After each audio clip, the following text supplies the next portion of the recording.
بسم اللہ والصلاۃ والسلام علی رسول اللہ۔ قربانی منڈی سے خرید کر جو لوگ لاتے ہیں تو وہاں منڈی والے کمیشن بھی لیتے ہیں۔ تو کوئی لوگ ایسے بھی کرتے ہیں کہ وہاں سے خرید تو لیے جانور قربانی کا، لیکن منڈی والوں کو کمیشن نہیں دیتے، بلکہ باہر سے ایسے نکال کے لے آتے ہیں۔ تو یہ جائز ہے؟ قربانی اس طرح جائز ہوگی؟ جواب یہ ہے کہ قربانی تو ظاہر بات ہے جس سے خریدی ہے اس کو تو پیسے پورے دیے ہیں نا، اس کی رضامندی کے ساتھ۔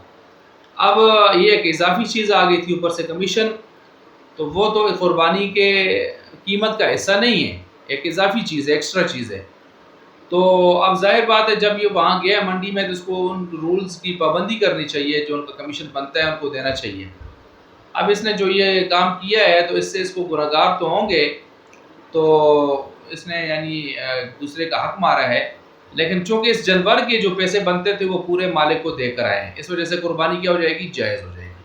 البتہ یہ ترتیب جو قانون توڑا ہے اس نے، ایک اصول توڑا ہے، تو یہ غلط کیا ہے۔ لیکن پنجاب وغیرہ میں تو باقی جگہوں میں تو یہ ایک اچھی ترتیب ہے کہ وہ چھوٹے جانور کے ساتھ 100 روپیہ یا اس طرح لگاتے ہیں کمیشن، اور بڑے جانور کے ساتھ 500 روپیہ۔ لیکن ہمارے یہاں مانسرہ میں ظلم ہے، زیادتی ہے، کہ یہاں پر جو سنا ہے جانور کے ساتھ سینکڑے کے پیچھے 6 روپے یا اس کے لگا ہوا ہے۔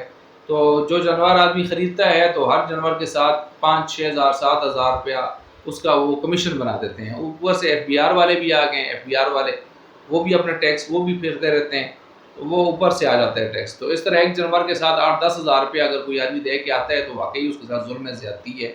ان کو بھی ذرا احتیاط کرنی چاہیے، خیال کرنا چاہیے۔ لیکن جو حضرات اندر جاتے ہیں تو ان کو بھی سوچنا چاہیے کہ جو ان کا حق بنتا ہے وہ دے کر آیا کریں، اگرچہ قربانی کے جائز ناجائز ہونے کے ساتھ اس کا تعلق نہیں ہے۔